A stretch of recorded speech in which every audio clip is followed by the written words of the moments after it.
অনেক অনেক বছর আগের কথা। এক দেশে ছিল এক রাজা, যার নাম ছিল রাজা হরিরাম।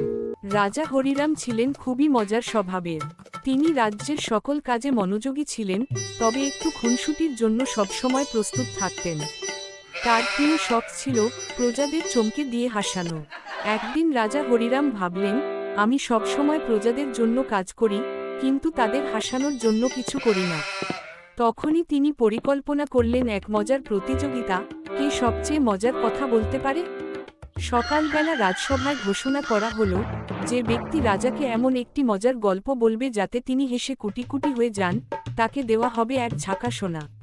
এই ঘোষণা শুনে রাজ্যের মানুষ ভিড় জমাতে লাগলো রাজপ্রাসাদে। কেউ বলল বানরের গল্প, কেউ বলল ভূতের সঙ্গে দেখা হওয়ার কাহিনী। রাজা হাসলেন, কিন্তু কুটি কুটি হয়ে হাসলেন না।